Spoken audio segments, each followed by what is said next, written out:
You ask Tiger to solve.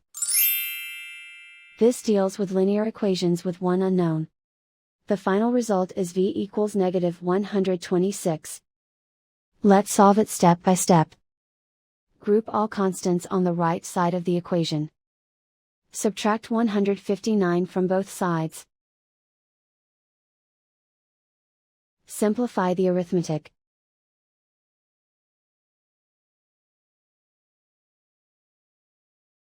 Convert the c into a positive number. Multiply both sides by -1. Remove the ones. Simplify the arithmetic.